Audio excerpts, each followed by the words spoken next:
CBI వెళ్ళింది కదా. ముఖ్యమంత్రి కుటుంబ సభ్యులకు ఒక చట్టము, సామాన్యులకు ఒక చట్టం ఉంటుంది ఈ దేశంలో. వీడియో కాన్ఫరెన్స్ ద్వారా నిర్వహించండి.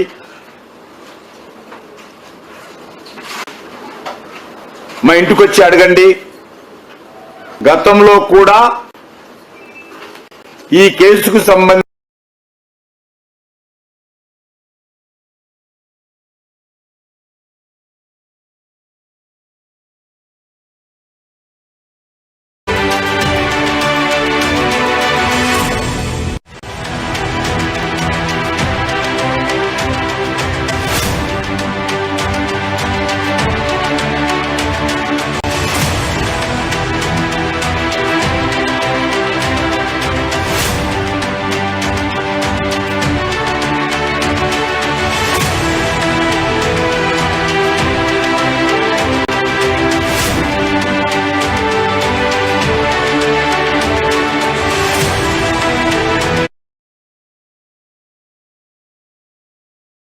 ఆఫీస్కి పిలిచారా, ఇంటికి పిలిచారా, లేక లిక్కర్ వ్యాపారం చేస్తుందా, లేకపోతే మహిళా రిజర్వేషన్స్ మీద ఆందోళన చేస్తుందా? ఇది భారతీయ జనతా పార్టీ లేక ప్రధానమంత్రికి సంబంధించిన విషయం కాదు. అది మీకు సంబంధించిన విషయము, దర్యాప్తు సంస్థలకు సంబంధించిన విషయం. నేను ఒకటే అడుగుతా ఉన్నాను, కల్వకుంట్ల కుటుంబానికి ఉన్నటువంటి సంపాదన సరిపోదని, ఉన్నటువంటి వ్యాపారాలు సరిపోవని, ఇతర దేశాలలో ఇతర రాష్ట్రాలలో కూడా వ్యాపారాలు చేయాలని చెప్పి తెలంగాణ సమాజం ఏమని చెప్పిందని అడుగుతా ఉన్నాను. ఈరోజు నా మీద కేసులు పెట్టారు, ఓ తెలంగాణ ప్రజలారా మనకు అన్యాయం జరుగుతుంది. నేను ఒకటే అడుగుతా ఉన్నాను, తెలంగాణ ప్రజలు ఎవరన్నా మీరు ఢిల్లీకి వెళ్ళి ఇక్కడ ఆప్ ప్రభుత్వంతో, ఆమ్ ఆద్మీ పార్టీ ప్రభుత్వంతో కలిసి అక్రమంగా లిక్కర్ వ్యాపారం చేయాలని తెలంగాణ ప్రజలేమన్నా కోరారా? లేక ఈ లిక్కర్ వ్యాపారంలో మీరు సంపాదించినటువంటి డబ్బు తెలంగాణ సమాజానికి ఏమైనా ఇచ్చారా?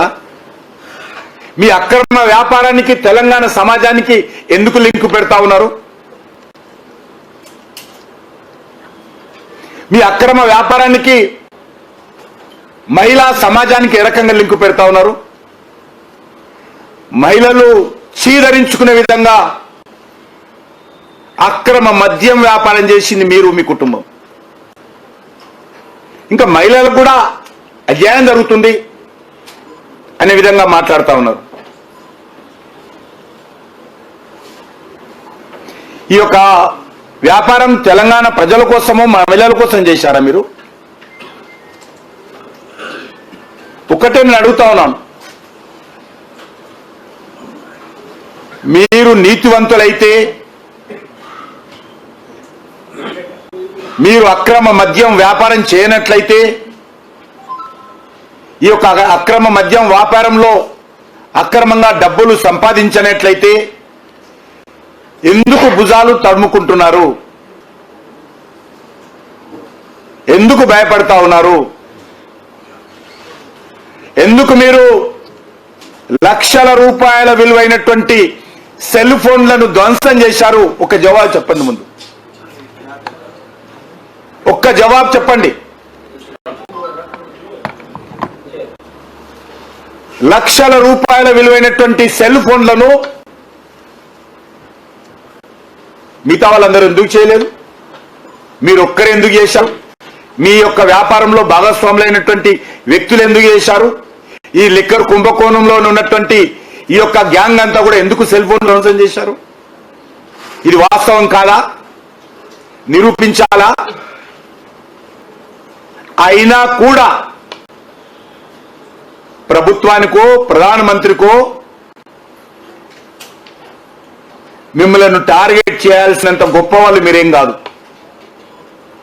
మీరు చిరుక్కున్నారు. ఇక్కడ మీరు వచ్చి తప్పు పని చేశారు ఇక్కడ, మీరు వచ్చి అక్రమ వ్యాపారం చేశారు ఇక్కడ, మీరు వచ్చి మద్యం వ్యాపారం చేశారు ఇక్కడ, మీరు వచ్చి డబ్బులు సంపాదించుకున్నారు అక్రమంగా, మీరు వచ్చి ఇక్కడ సెల్ ఫోన్లు డిస్ట్రాయ్ చేశారు మీరు.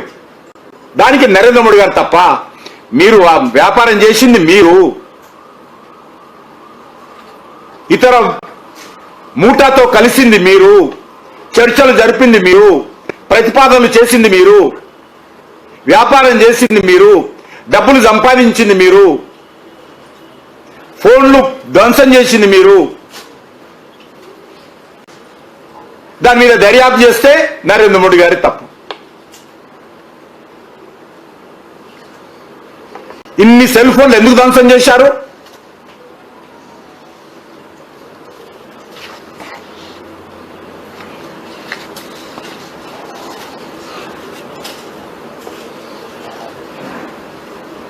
మళ్ళీ ఒకసారి మనవి చేస్తా ఉన్నాను, ఎవరి మీద వ్యక్తిగతంగా టార్గెట్ చేయాల్సిన అవసరం లేదు. మాకు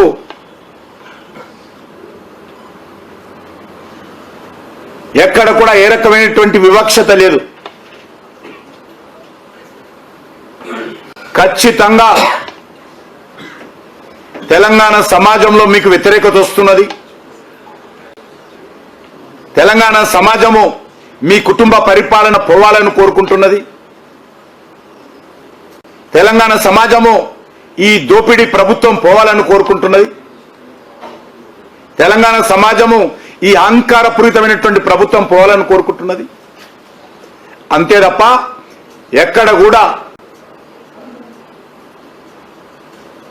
ఏ రకమైనటువంటి వ్యక్తిగత, చాలా రోజుల నుంచి కూడా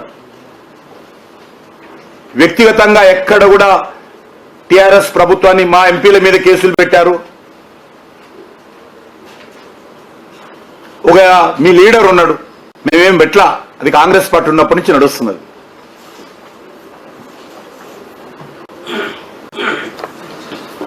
చాలా మంది ప్రజలు, సామాన్య ప్రజలు ఇదే ప్రెస్ కాన్ఫరెన్స్ లో, ఇదే హాల్లో మీరు కూడా ప్రశ్నించారు,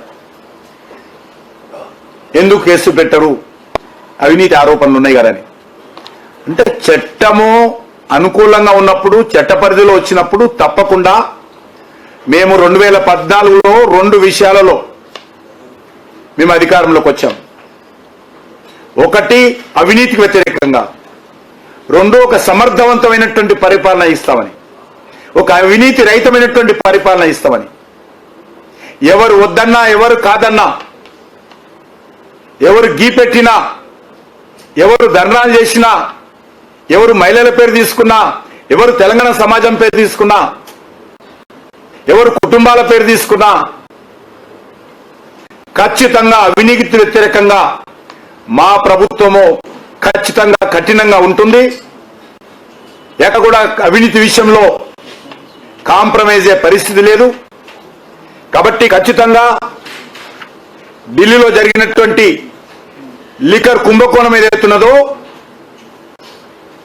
అది కవిత గారు ఉన్నారా లేరా సంబంధం లేదు, ఆమ్ ఆద్మీ పార్టీ ఉన్నదా లేదా మాకు సంబంధం లేదు. కానీ దాని తుది వరకు కూడా దేశ ప్రజల ముందు పెట్టాలి. దాంట్లో ఉన్నటువంటి దోషులను ప్రజల ముందు నిలబెట్టాల్సినటువంటి బాధ్యత ఈరోజు ఏజెన్సీ సంస్థల మీద ఉన్నది. అంతే తప్ప రాజకీయపరమైన దృక్పథంతో మేము చూడడం లేదు. మీలాగా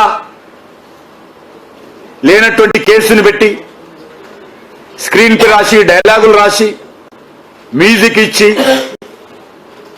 డైరెక్షన్ ఇచ్చి, ప్రొడ్యూస్ చేసి, ఎగ్జిక్యూట్ చేసినటువంటి చరిత్ర మాది కాదు. పోలీసులకు చెప్పకుండా ముందే, కోర్టుకు చెప్పకుండా ముందే మీరు ముఖ్యమంత్రి గారు ప్రగతి భవన్ లో ప్రెస్ కాన్ఫరెన్స్ పెట్టి మాకు సంబంధం లేని సంఘటనను మా పార్టీ పేరు మీద, మా పార్టీ చేస్తుంది, మోడీ గారే చేస్తున్నారని చెప్పి ప్రెస్ కాన్ఫరెన్స్ పెట్టినటువంటి చరిత్ర మీది, మాది కాదు. మాకు సంబంధమే లేదు. అది లేకున్నా కూడా మమ్మల్ని ఇరికించి పెట్టారు. ఈరోజు దాని విషయం కూడా మాట్లాడతాం. మేమేం భయపడం అంటున్నారు, మేము అంతకంటే భయపడం. మీరు భయపడే ఈరోజు ఢిల్లీకి వచ్చి మహిళల పేరు మీద ధర్నా చేస్తున్నారు.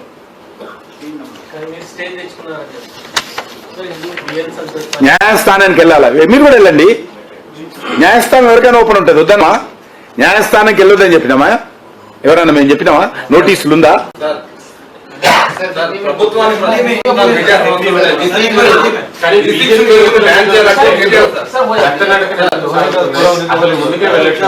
వేరే పార్టీ నేతలైతేనే అరెస్ట్ వెళ్తున్నాయని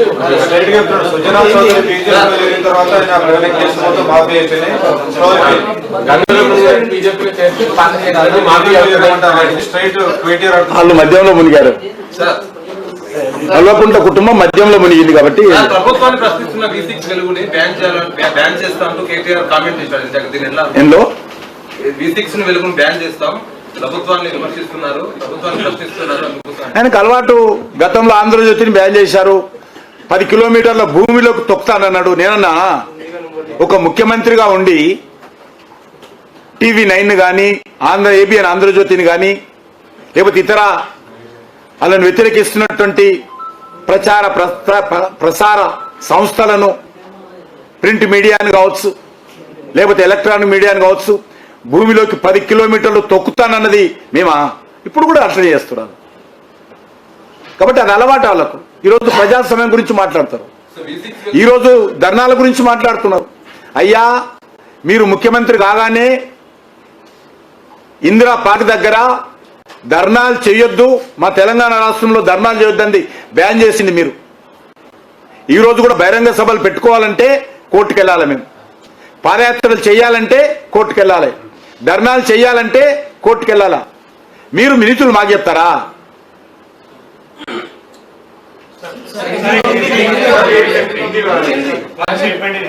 आज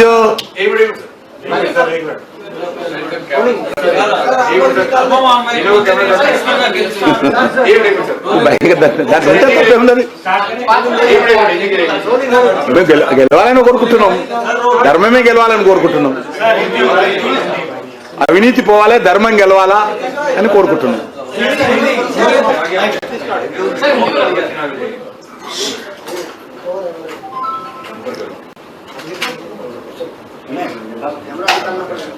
तेलंगाना के मुख्यमंत्री